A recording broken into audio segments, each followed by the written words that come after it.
Greetings, comrades! My name is DimAurora, and welcome back to From the Depths with a builder episode that describes everything I've done off camera. I am really sorry about that. I know a lot of people like seeing what I'm using in my campaign, but I really didn't have the time to edit like I did the others. So we're going to go back in and go through all of these. So we're going to start from the top and head to the bottom. I'm going to talk about what they are and, well, how they perform, everything like that. So we'll start off with the Bat Mark I of the Black Royale Air Force. Now this was really an experimental prototype of an electric-powered flying wing, well, aircraft. It is armed with one 5-meter missile, and really that's it. Otherwise this thing is not exactly the best. If we turn this off, we can see that it gets around 40 meters a second, and it is entirely battery powered, so it will never run out of battery due to an RTG somewhere in here. I could have made it a lot more compact, but this is the streamlined variant. There was another variant of this aircraft called the Terror, which was a mix of terror and terror.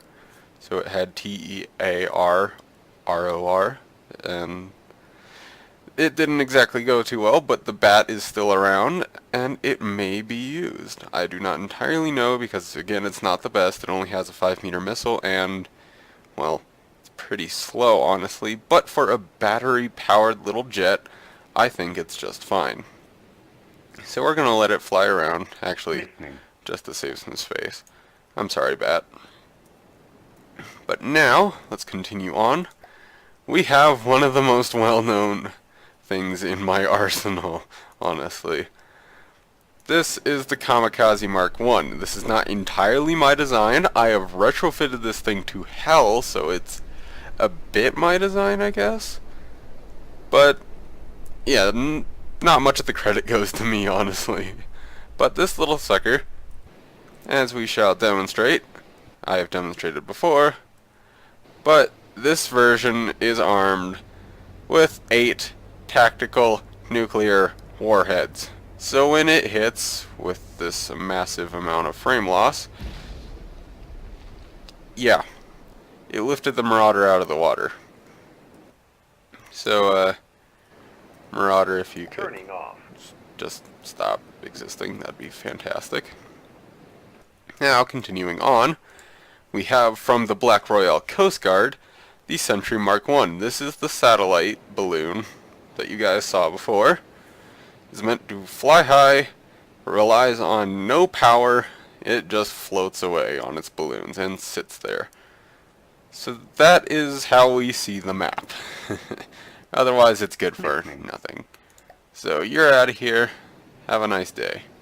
And your balloons are going to float away now. Now, we have our 2 types of fortress. Here's the standard fortress for infinite resource zones. This also has an oil refinery on it, and basically everything you need, plus 3 little attachments for adjustable barges, which I will show in, well, last, basically, because they're all last on the list. Actually, I'll show my favorite thing last. So here's Type 1. We're going to get rid of Type 1 and show you guys Type 2. Type 2, you have not seen, it is meant for finite resource zones. So it's very small, has a single resource gatherer, a ton of storage, honestly, 25,000, and it's only got enough fuel to really last itself, and it can't be a refueling station, let's just say that. Only has the ability to position itself in the resource ring, and yeah, has a pathetic engine. Basically this thing is, well, as I said, meant for finite resource zones. So, we'll have a couple of those in the campaign in the future. Goodbye for now, though, and let's move on. So now, here's what's coming last. The Alliance. She's not done yet, but I think she's in a good enough state to show off. Now here, we have my first monitor, my first successful monitor, the Steadfast class. Now it is armed with dual 240 mil, or two dual 240 mil guns. It's heavily armored. It has about the same armor as the Alliance does, and you can't really see them, but there are reactive shields. I'm trying to get a view on them. You can kind of see some red glint, but they're kind of hard to see. And yeah, she eats fuel like a monster, isn't very fast, but has absolutely no anti-aircraft defense also. But any enemy ship, especially at early game, will be absolutely decimated by the Steadfast. Receiving. So Steadfast, you have been shown off. I am sorry. Now, let's move on. Here we have the light cruiser Vanguard.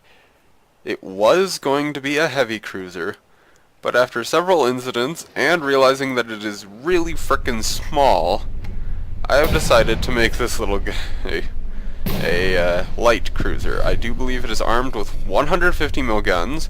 It has an experimental 80 mil gun on the back as a heavy anti-aircraft slash anti-ship, and it is also armed with, well, 8 60 mil heavy anti-aircraft cannons, and then an absolute metric ton of 25mm flak.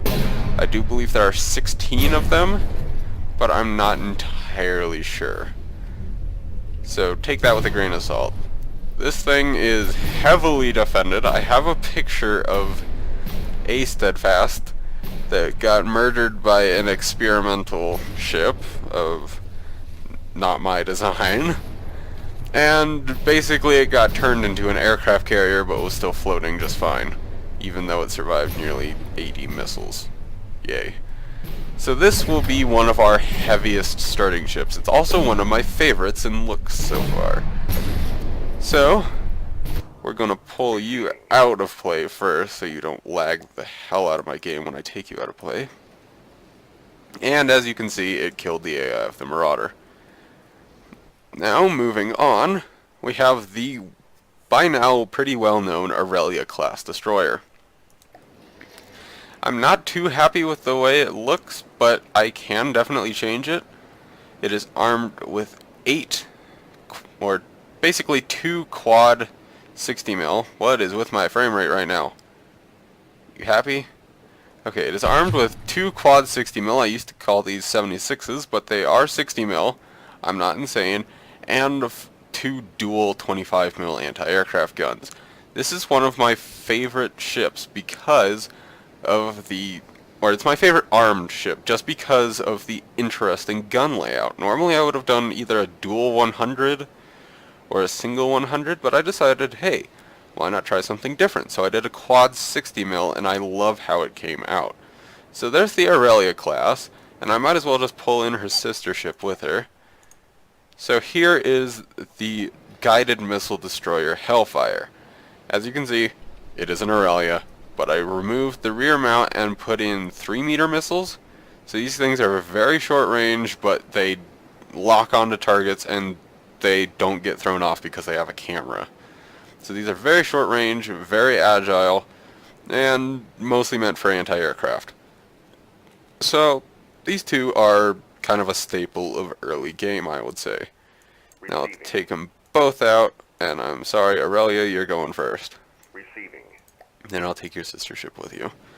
Alright, so moving on, here we have the patrol boat Type 1, and I might as well load in the patrol torpedo boat Type 1. So these two are very similar. The patrol boat is 1 meter, or 4 meters longer, it has one more beam, and, well, it's armed with a 60 mil autocannon and a dual 25 mil anti-aircraft gun. They're both relatively similar. I do believe the patrol boat is faster, but the patrol torpedo might be. I don't know. The patrol torpedo is armed with very fast, very agile, very deadly 5-meter missiles. 5-meter torpedoes, same kind of thing. And it has a 40mm autocannon on the back. Now these two will be used in conjunction. They will never be used apart because, honestly, this thing can't deal with ships very well. And this thing can't deal with aircraft. So they might run in packs of 5 as just light little scouts. If they die, it doesn't matter, because I do believe if we unattach from me at the bottom of the ocean, they are roughly, as you can see, around 4,000 to 5,000 resource, which is absolutely adorable compared to some of my other designs. So these two are definitely early game, something you will see. I started with an Aurelia. As you probably know by now, episode 1 is up, or should be. No, it's not, because the reason I'm recording this is because episode 1 is being a pain in the butt to process, so it's taking a while. Also, one of fan favorites is the Midget Submarine, which has now been renamed to the Minnow. It has been redone entirely, basically. The entire internals have been, well, ripped apart and put back together, and now it relies on a sonar just to see where it's going, basically.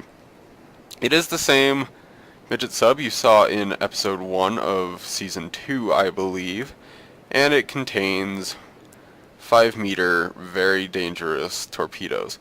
Now, she is sinking backwards because no forward propulsion means no, well, diving normally, so we're just going to let it sink there, and we shall continue. Now, last but, or not last, second to last and third to last, we have the 2 customizable barges. Now, these 2 are basically the same ship, just retrofitted to have different carrying. And these 2 have tiny engines. They are only able to be controlled by me, so if I go onto this one, as you can see, wow, we can go 4 meters a second if we're lucky, 4 to 5. It turns amazingly well because it's a giant flat barge with a single rudder, so really these things are just meant to stay in place or be moved to a relatively remote location, but their main usage is, if I can load this up properly, to be attached to these. Now, as you can see, these are perfectly set up to be attached to look kind of just like little panels off of the side of these. So let's pop that other one on. A lot of frame loss for some reason. And there we go. They all fit the same way because they're the exact same size. They don't have any other real differences except for the fact that one carries oil and the other one carries resource. And yeah, they are just purely expansions to that or random barges that I'll have in the middle of nowhere for resource storage. So these 3 are going to say goodbye. Auf Wiedersehen. Auf Wiedersehen. Das Vidania. And we'll detach and show off the last and, of course, my favorite ship. This might take a little while, so please bear with me while this sucker loads in, because the Alliance is no longer thin. She got a little bit chunky. Here we go. So here's the Alliance. Once again, you have seen her a couple times before, but this is the entirely new version. Before, the sides of the hull were 1 meter thick metal beams, which honestly was a dumb decision from the start. Well, not anymore. They have metal beam, wooden beam, metal beam. So heat shells are basically useless against the hull because they hit the wood and just vanish. And, well, there's frickin' 3 meters of hole to go through for standard shells. So, she got a major survivability retrofit. Also, as you can see, I am working on shielding. Right now it is in a very kind of poor state. Only the very nose is shielded, when in fact the entire hull and the deck will be shielded. There are also shields on the front of the guns. You can barely see them, but there are. And what else have I done with the Alliance? It can detect munitions and lasers. It is completely immune to laser fire, and missiles they just vanish with this new laser anti-missile defense system I have going. Also, one fun thing that you might notice that is wrong with the deck here And the reason we have a laser emitter is, well, I have replaced the intercontinental ballistic missiles with just a missile bay. It's kind of funny to watch. Let's see, what would it be? It would be 12 times 4, so 48 missiles. It's kind of funny to watch them just fly off and murder something. They are EMP loaded, because I had issues with some missiles being a pain in the butt, even though there is a firing delay, and getting stuck inside these doors and exploding, causing massive damage. So now that they're just EMP, they'll just explode. And they're more of a secondary weapon, so it's perfect. Also, the main guns may look a tiny bit different. Oh wait, they're 30 millimeters thicker, and frickin' they don't have an ugly muzzle brake on them anymore. So their recoil is a bit higher. I say a bit higher, and it's still 13,000, which is adorable. That's about as much as some of my secondaries. And we've also replaced the secondaries. They're the same exact turret, everything, but I changed their caliber from 133 to 150, so they do a lot more damage now and shoot farther. Now we also have these as anti-missile defenses. These are horribly inaccurate, very short range anti-missile guns. They're kind of adorable. They're little 60 mil things that fire rapidly at enemy shells. They've even taken down giant cram cannons before by themselves, but usually I rely on the lasers for that. Now we also have the newly retrofitted 80 mil heavy anti-aircraft, which is rapid fire and intentionally inaccurate to just lay down a field of flak. There are 5 of those on board this ship. And lastly, we have the little 40 mils which have really basically stayed here since, well, the Alliance was created. So that is the new retrofitted Alliance. One more thing, we no longer carry vehicles, we spawn in kamikazes. If the ship gets damaged above 80%, it will automatically spawn in kamikazes that will seek down the nearest target and eliminate it. So this ship will go down in a fiery hell if it has to. But yes, that is the entirety of the Black Royale Navy, Air Force, and Coast Guard fleet. So if you would like to see more ships added, if you would like to see specific types of ship added, or if you would just like to see some more tutorials, more of me building stuff, I would be definitely happy to do so. But that's all the time I have for this episode, so as for now, DimAurora signing off.